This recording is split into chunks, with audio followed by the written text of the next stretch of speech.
It's D-U-E-U tell. I see you by this point, you're reading my mind. It's time for football.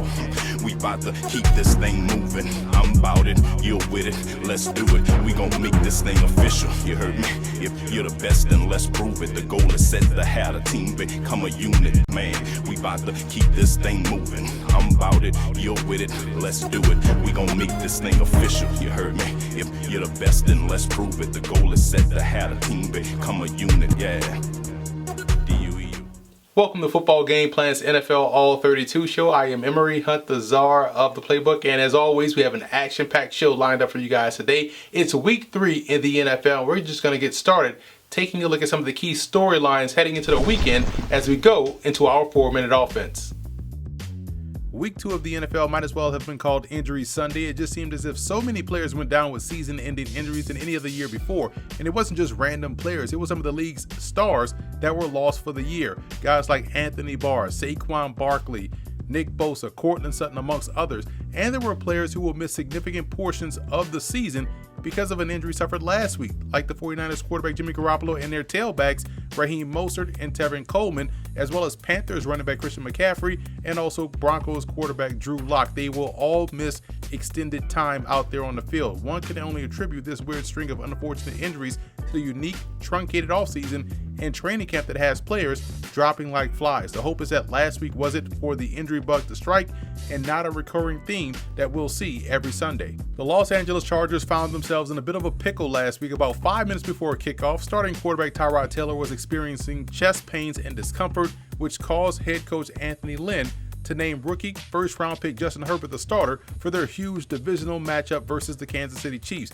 Now, what Herbert went out there and did is a testament to both his preparation and of the preparation from the coaching staff, as he threw for over 300 yards, didn't look shell-shocked, and had that team in position to beat the reigning Super Bowl champions. Coaches always preach about players that you have to be ready when your number is called, and number 10 was definitely ready for his opportunity. Now, the question then shifts to whether or not they go back to Tyrod Taylor for the rest of the season if he's healthy, or start the building process with rookie Herbert moving forward. At least now, Coach Lynn knows that if he has to go back to Taylor, Herbert will keep himself prepared and ready to go if need be.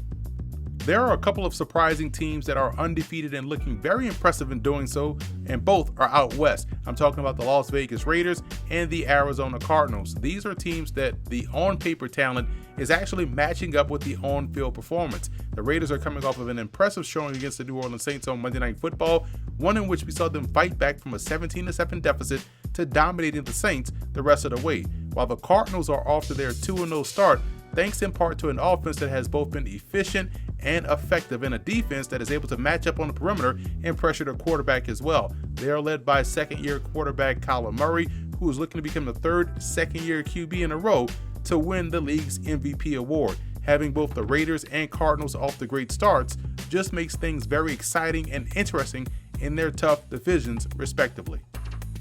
Buffalo Bills quarterback Josh Allen is making significant strides in his third season in the league. He posted back-to-back 300-plus yard games, showing the consistency that plagued him so far in his young career. You're seeing a much more confident Allen, and one who has worked on developing a changeup in his throws, showing the right touch on certain passes, and even connecting more on deeper throws this season. I know people will say that it was just the Jets and the Dolphins, but even in those games last year, Allen's inconsistency was clear and evident. This year looks and feels different, and if he's taking that next step in his progression, the Bills will be one of the tougher teams to beat in the AFC. Now, there are some teams and players that are hoping to shake out of a funk heading into Week 3, and we will take a closer look at who those are as it's time for our Week 3 wake-up call presented by Hunter Realty. Washington football team offensive coordinator Scott Turner has to be able to get the most out of his offense early in ball games. So far this season, we've seen Washington's offense stumble and sputter out of the gate, not really having any flow or continuity at all. To only see them be able to turn it on when they are already down 3 scores in a ball game, to me, it seems like they're just calling plays and not running an offense. Second-year quarterback Dwayne Haskins, in only his 9th start of his career, looks to be much more effective in an up-tempo rhythmic passing attack that allows him to get the ball out of his hands quickly into his speedy catch-and-run wideouts and allowing them to move the sticks. It also seems as though running back J.D. McKissic gives them much more juice and the down-to-down consistency that you want in a run game, more so than the rookie Antonio Gibson, whose carries tend to look sloppy and uncoordinated. Now, the quick passing game would also be of benefit to an offensive line that has issues in pass pro on longer developing plays. And if Washington is going to remain in the hunt for their division or even a playoff berth, this offense will have to start the games in the same manner that they finished them. After watching the New Orleans Saints defense on Monday Night Football, it is safe to say that the entire unit needs a wake-up call, and maybe that Raiders beatdown was the wake-up call that they needed. New Orleans couldn't cover tight end Darren Waller, they struggled to get off the field on third downs, and made multiple mental mistakes that ended up turning into physical ones in the form of holding penalties, personal foul penalties, and pass interference calls, one of which ended up costing them the game and a chance to come back against the Raiders. This defense was the strength of the team heading into the season, in my opinion, and it showed in Week 1 versus the Bucs. They have to regain that form, otherwise it could be more of the same like we saw last week moving forward.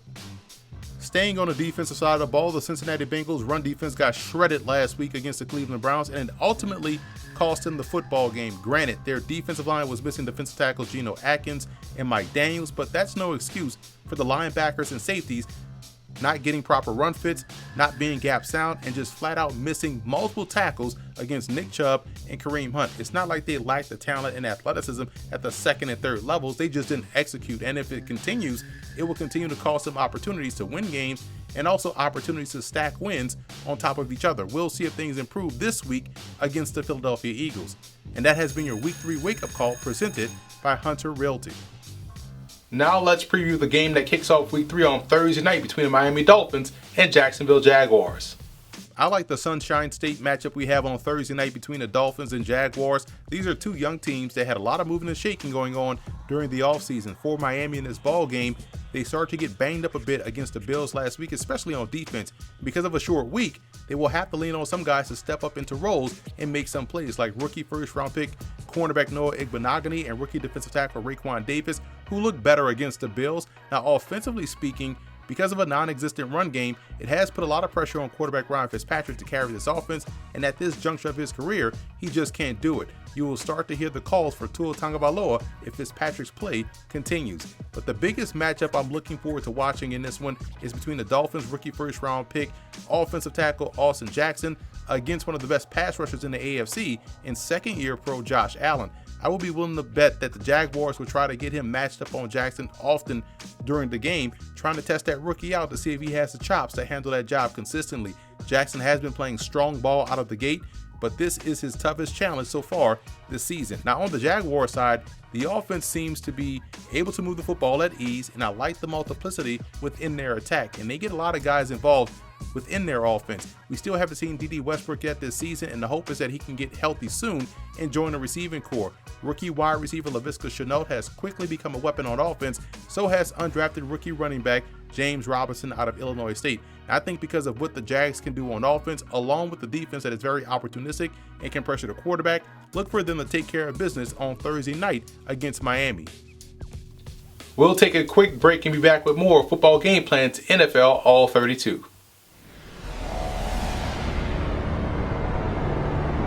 Well, the game of football has taught me so many things, man. Now, think about the huddle we have right now, right?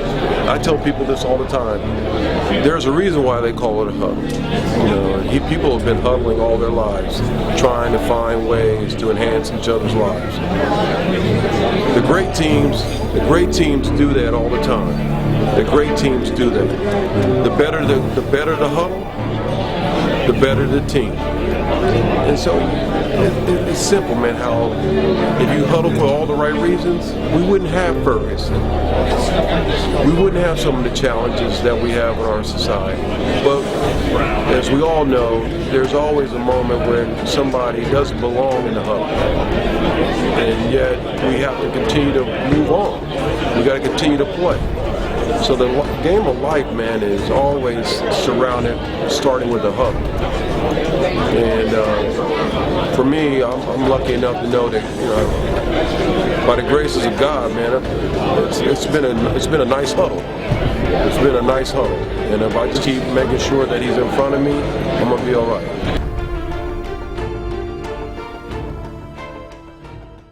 Be sure to order your copy of the Go-Go Offense by Coach Brennan Marion on footballgameplan.com/GoGoOffense. Coach Marion goes through the ins and outs of his explosive offense, one that's tearing up the college football field and putting a lot of points on the scoreboard. Again, you can order your copy at footballgameplan.com/GoGoOffense. You're the best and let's prove it. The goal is set to have a team become a unit, yeah.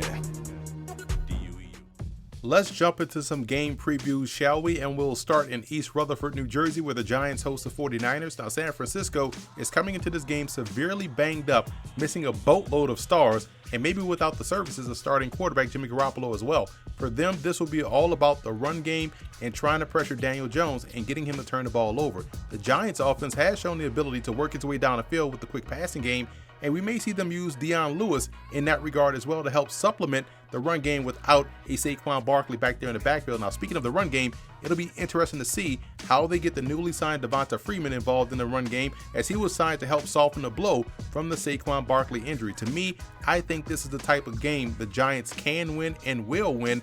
I do like New York.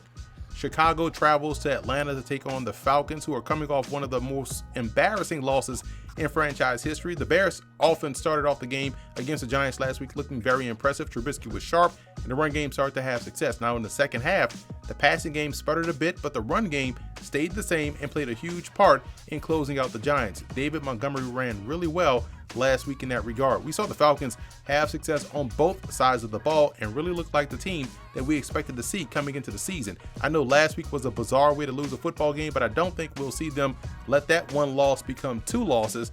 What we saw offensively from them against Dallas, I believe we'll see again this week against the Bears. I like the Falcons.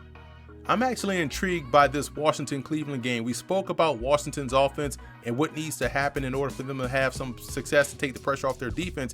More than anything, they will need to find some semblance of a run game, or it will be more of the same against the Browns. Defensively, they have the pieces up front to give Baker Mayfield problems, but it will be even more important for them to stop the run this week, which will put them in an advantageous situation defensively. I hope last week was a sign of more things to come for the Browns. They can legit bludgeon teams with their run game, as it flat out balled out last week against the Bengals. In this game, it'll be up to Mayfield to stay efficient in the passing game. I thought how he found the tight ends was excellent, and how he got out on the move and made plays in the passing game was exactly what needed to be done. I do expect a tight game, but look for the Browns to notch 2 wins in a row.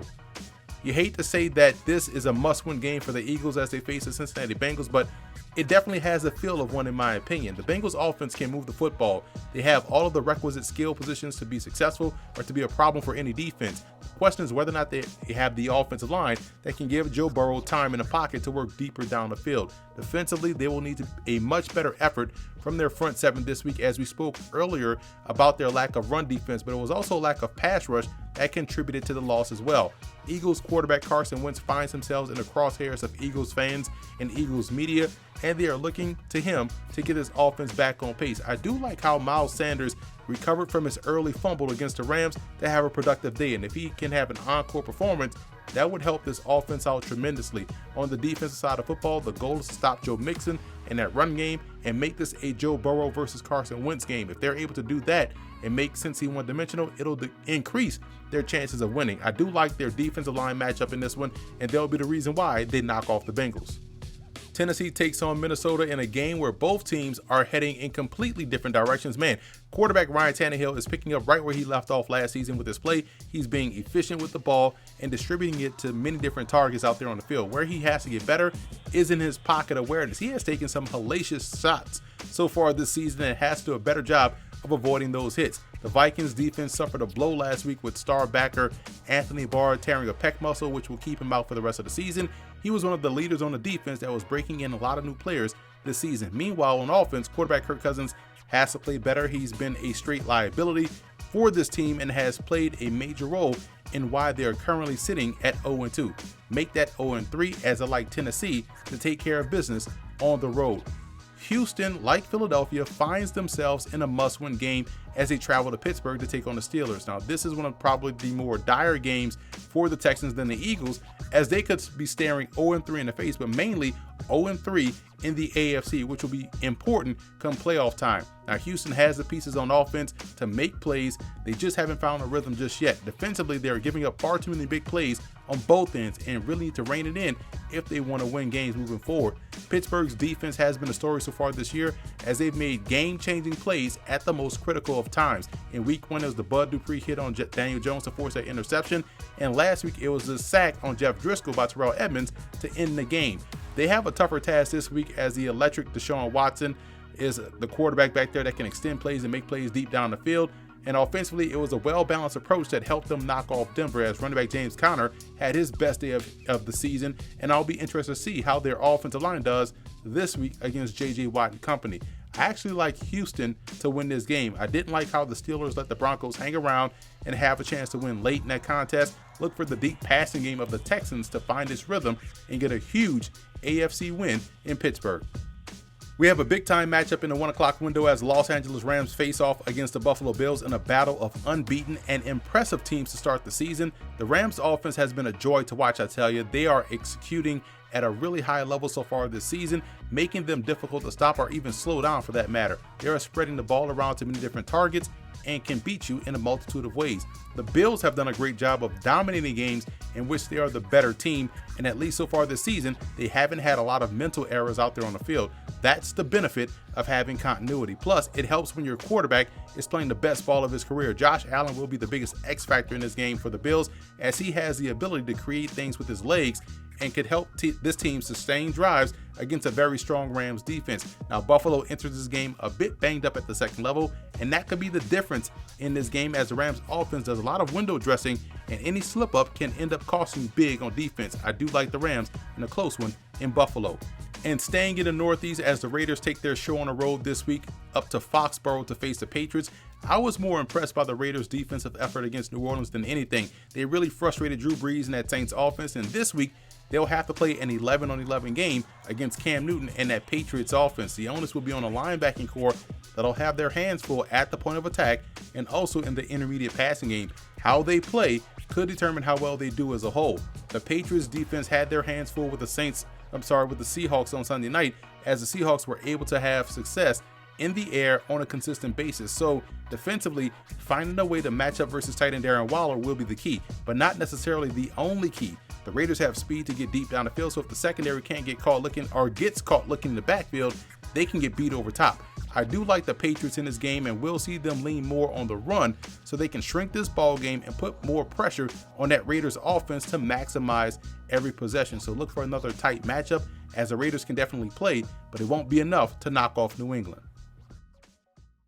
Football Game Plan is brought to you in part by Ninth and Lux. Visit the website ninethandlux.com and check out the clothing gallery.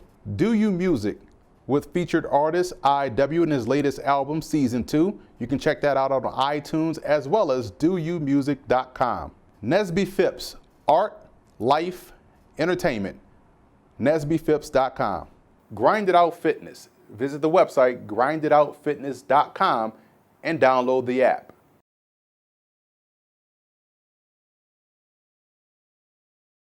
You're the best, then let's prove it. The goal is set to have a team become a unit, yeah.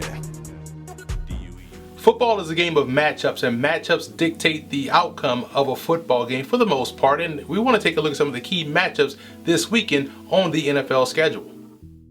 One of the bigger matchups I'm excited to see is along the line of scrimmage in this Rams-Bills game. Defensive tackle Aaron Donald is arguably the best defensive player in football and has already gotten off to a great start to the season. How disruptive he can be against Buffalo and Josh Allen can determine how well they do in the game. Where the Bills have beaten teams consistently this year is up front along the offensive line.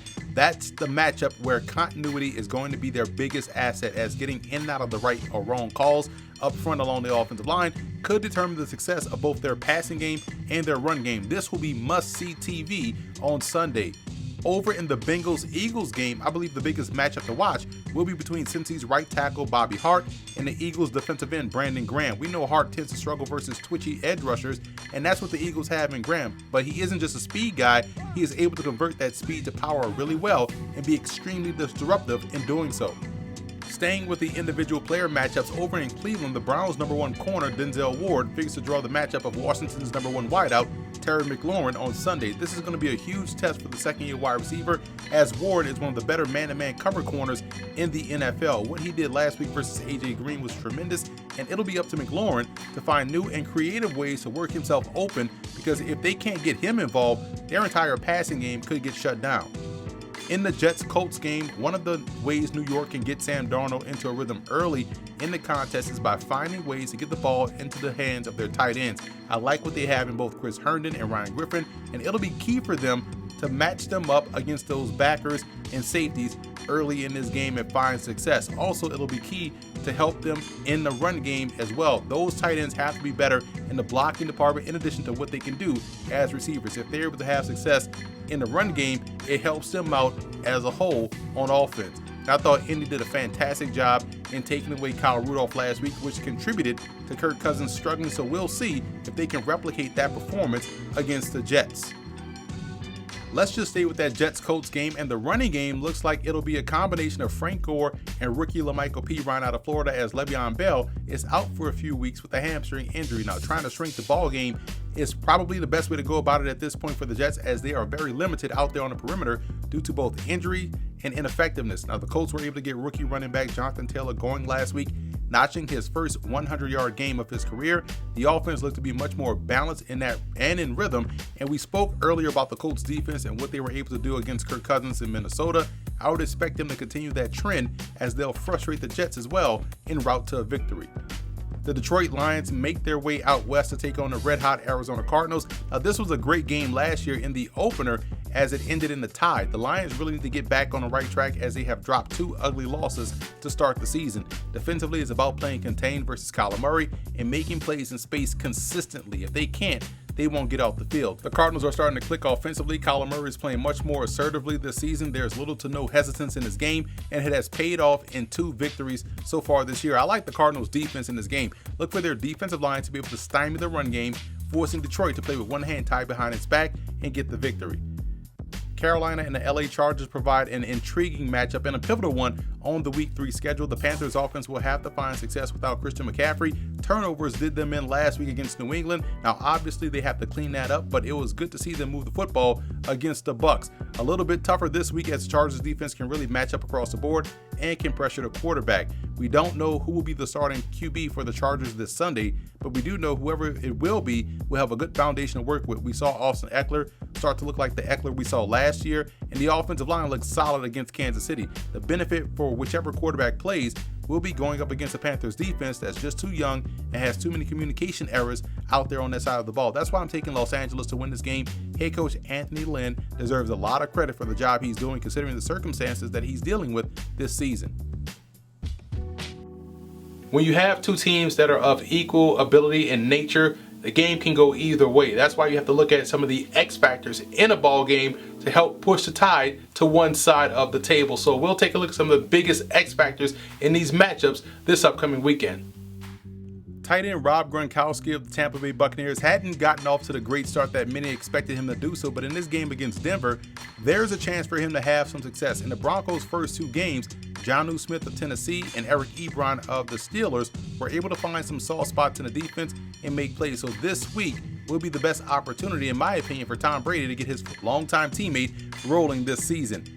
Giant safety Jabrill Peppers is another big-time X factor in this week's matchup versus the San Francisco 49ers. His ability versus the run will be what to watch for. I'm sure the San Francisco 49ers will try to target him out there on the edge and take advantage of his over-aggressive nature in wanting to make a big play. Peppers will have to be much more assertive versus the run, especially out in space, but will also have to play with his eyes and not take the cheese on play action and giving up the big play in the passing game.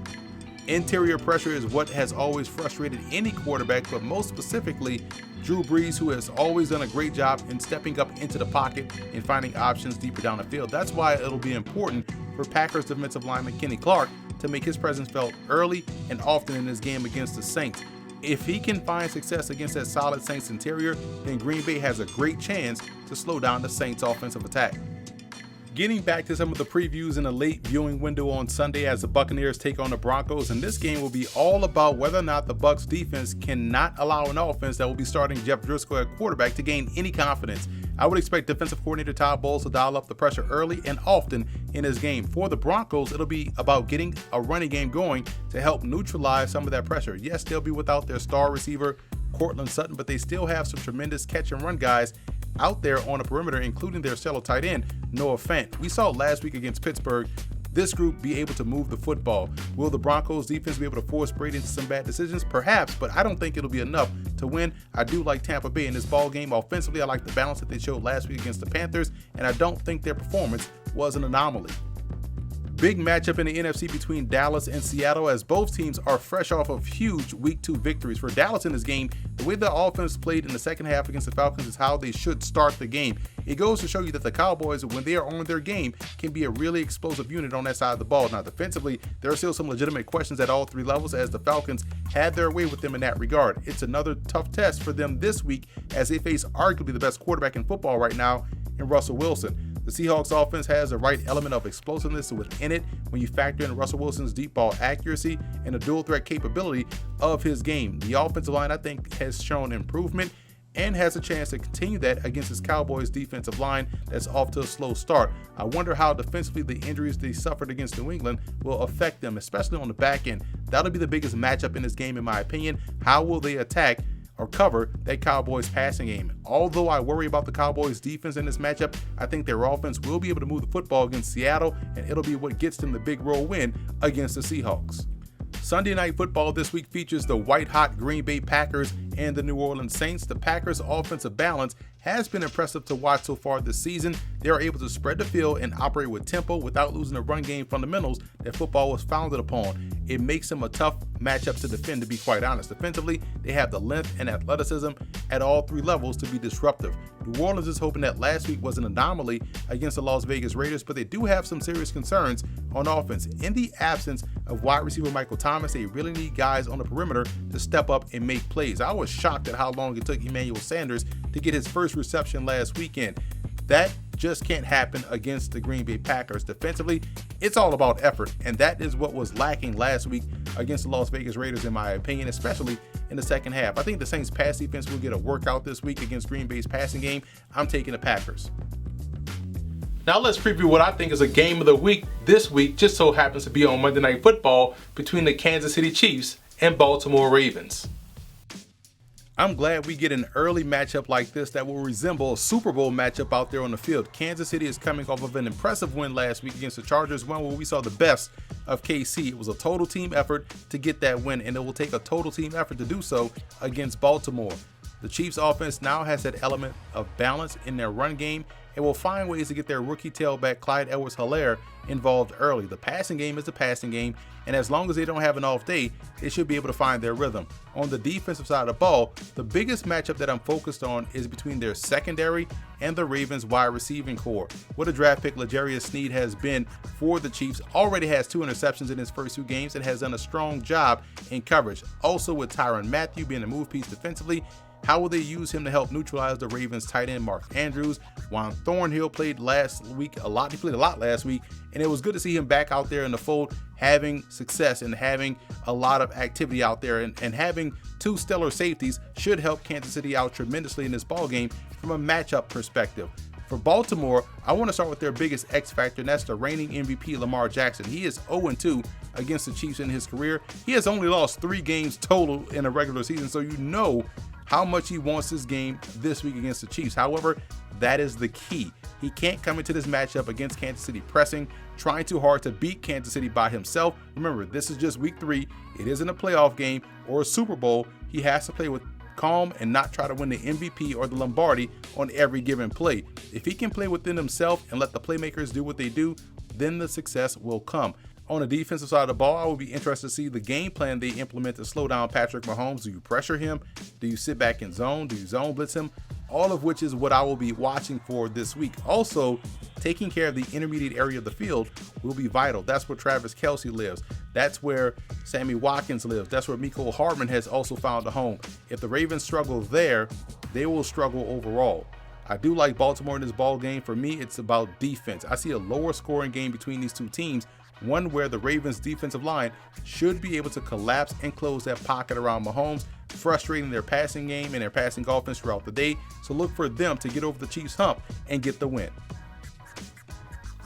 So that's it for this week's edition of Football Game Plans NFL All 32. I am Emery Hunt, the czar of the playbook. Be sure to follow me on all of my social media accounts. And don't forget to check out and subscribe to the Football Game Plan Network located at youtube.com/footballgameplan. Also subscribe on iTunes to Football Game Plan Podcast and leave us a 5-star rating. It's D-U-E-U till I see you by this point. You're reading my mind. It's time for football. We about to keep this thing moving. I'm about it, you're with it. Let's do it. We gon' make this thing official. You heard me? If you're the best, then let's prove it. The goal is set to have a team become a unit. Man, we about to keep this thing moving. I'm about it, you're with it. Let's do it. We gon' make this thing official. You heard me? If you're the best, then let's prove it. The goal is set to have a team become a unit. Yeah.